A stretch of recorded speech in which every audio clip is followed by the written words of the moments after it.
Hey guys, welcome back to the shop. Today I'm going to be making a knife out of 3/16 of an inch stock. Now, normally I use an 1/8 of an inch stock, so this is a little thicker than I'm used to working with. It's my last piece of 3/16 and I wanted to make sure to be able to make it into a knife. So I'm going to have a very short, everyday carry 3-finger knife for you here. I'm hoping that it can still be a pretty good slicer. I'm going to intentionally make the blade fairly wide, about 1 1/4 inches wide, and I'm going to do a full flat grind to give myself the best possibility of making this thing a good cutter. One thing I want to mention is that towards the end of the video, I end up scratching the finish on this blade while I am making the sheath. Now, this was 100% my fault.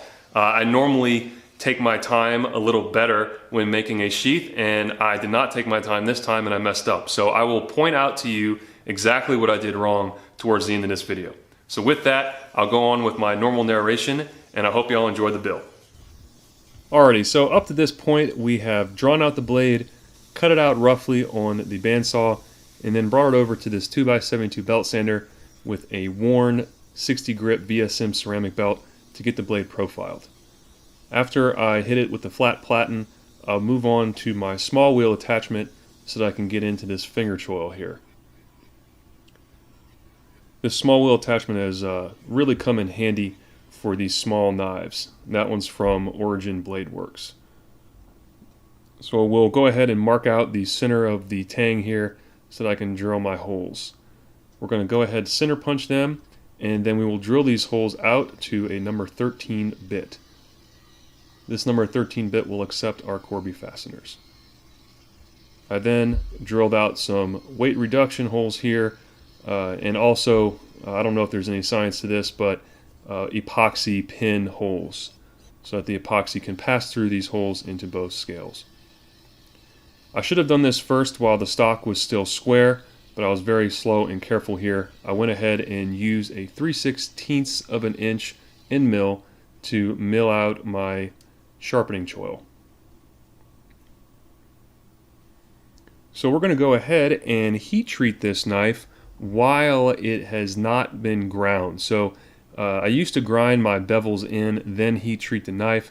I've found that without grinding the bevels before heat treating the knife, I've reduced the chances of warping greatly. And this is one of those tips that I got from the guys over there at Blade Forms, and I have put it into practice, and I really like this method better. So as you can hear, this blade is nice and hard. I did not pick up a warp during the heat treat, but even if I did, I would not try to correct it until the second tempering cycle, so that I do not risk damaging the blade. Just for precautions, I go ahead and clamp this blade to a flat piece of stock during the second tempering cycle at 213 degrees Celsius. So this is what it looks like out of the tempering oven. It's nice and straight, and it is ready to be cleaned up. So I'll go ahead and get the profile cleaned up with a 220 grit belt now to save me some time later to getting those scratches out. And then I'm going to use my new surface grinding attachment to clean up the flats. I actually forged a hook for my surface grinder that you'll see soon.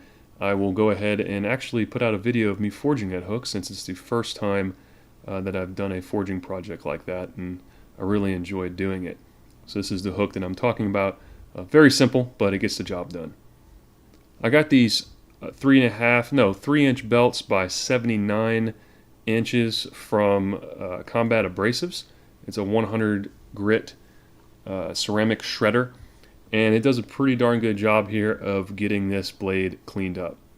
So I get the blade on the surface grinding attachment, and then I start making light passes back and forth, slowly moving the blade towards the wheel until it starts making sparks, and then making numerous passes at each set point to make sure that I am not putting waves or anything like that into the blade. I then moved on to a 320 grit surface conditioning belt to kind of give me a nice finish there on the flats. When I get one side done, I'll take some Scotch tape, lay it down over the blade so that my chuck does not scratch the blade on that side, and then take the other side up to that Gator Belt 320. After everything's nice and smooth, I'll go and mark the center line of my edge with a 3/16 of an inch drill bit and then start grinding. So the first step is to take a very aggressive angle around a 45-degree angle on the belt using an old belt. It's not worth using a new belt in this scenario because you'll just tear up the abrasives. So using an old VSM belt, I went ahead and knocked off that corner. After which I will start working down towards the spine of my knife. So that's about as far as I'll take it with a 60. I'll then move on to a 120 grit J-Flex, and then after that a 220 grit J-Flex belt to finish off my flats. You can see from this angle that I am getting deep into that plunge line and rounding over the belt on my platen, and it actually turned out pretty good. I got some pretty symmetrical plunge lines in this knife. Lastly, after the 220 grit J-Flex belt, I'll move on to a surface conditioning belt. I'm pretty sure this one's considered fine from Scotch-Brite. I'll go ahead and hit the blade with some WD-40 then this belt, and that is the finish that you will see. So this is how far I take my blades before doing a stonewash finish. I think that they would actually be pretty good to start hand sanding at that finish as well. Just for fun, I went ahead and used my micrometer to check some widths. This is not a perfect indication of flatness, but it kind of gives me an idea of how well my surface grinder is doing. So I marked off 3 different spots here that I can measure, and then I'll take the total variance between these 3 measurements to kind of see what my total variance is across this piece, and it's around 8/10 thousandths of an inch. So I feel like that's pretty good. It looks like it was a little lower towards the bottom of the tang, but for what I'm doing as a full tang knife maker, that is perfectly fine amount of variance there. So we're going to turn on the etching machine here, this little DIY etching machine, and I'm going to make a very deep etch at DC power. After which I will clean off my stencil with WD-40 and then go ahead and hit the flats of the knife with the Scotch-Brite belt. Actually, no, I cleaned the stencil with Windex, by the way. I'm trying something new here. When I'm etching, I went ahead and took some steel wool and alcohol and cleaned the blade before putting in the acid, and then 2.5 minutes in, took the blade out, hit it with some Windex, and then used a piece of steel wool to clean the blade off. After which I put it back in the acid up until a total etch time of around 9 minutes, and then I took the steel wool and cleaned it off again. After cleaning it with the steel wool, I went ahead and hit it with some baking soda to neutralize the acid, and then put it in my steel tumbling machine. Or I guess my wood stone washing machine. I'm going to take this moment right now to ask you to see it in your heart to please hit that subscribe button and do me a solid. Thank you. So this is the finish I was able to achieve with that tumbler and etching cycle. I think that cleaning the blade like I did before and during etching made a big difference on this knife, and I got that idea from Dave Evader Knives, so go ahead and check his YouTube channel out. So after I get the blade nice and stonewashed, I'll go ahead and tape up the blade to protect it while I'm working on the handles. I'm going to be using 2 pieces of orange and black G10. The first step is to take them over to my surface plate and flatten these scales. Now, I got some questions about this granite plate that I have. I got that plate from a countertop shop. They have a lot of sink cutouts that they'll give you for free. So if you're looking for something pretty flat, go ahead and go to your countertop store and get yourself some sink cutouts. So after I get the handle scales nice and flat, I came over to the Bauer bandsaw, got them rough cut, and then to the belt sander to get them rough profiled. You can see that I also have holes drilled in them. Those are number 13 holes for the Corbies. And then I'm going to get a 45-degree angle at the front of the scales to make it so that it's not a sharp drop off at the front there. Before glue up, like you want to go ahead and finish out the front of your scales. I'm taking these up to a 1000 grit finish. So once the scales are finished up in the front, we're going to go over to the milling machine and knock down some counterbores here for the Corby fasteners. That counter bore bit I got from Pop's Knife Supply, and I cannot live without it. I'm going to be using some G-Flex epoxy here and stainless steel Corby fasteners. These Corby fasteners have to be slightly modified in order to be the right length to attach these scales, so make sure you do your math there. We'll get them nice and snug, but not too snug. Let it sit for 24 hours, and then we can go on to shaping our handle scales. First thing I'll do here is go ahead and cut off the heads of the Corby fasteners, and then grind the sides of the knife flat, and then the handle scales down to the metal on the profile of the knife. When I get close, I'll switch to a 220 grit belt so as not to put really deep scratches in the spine of this knife.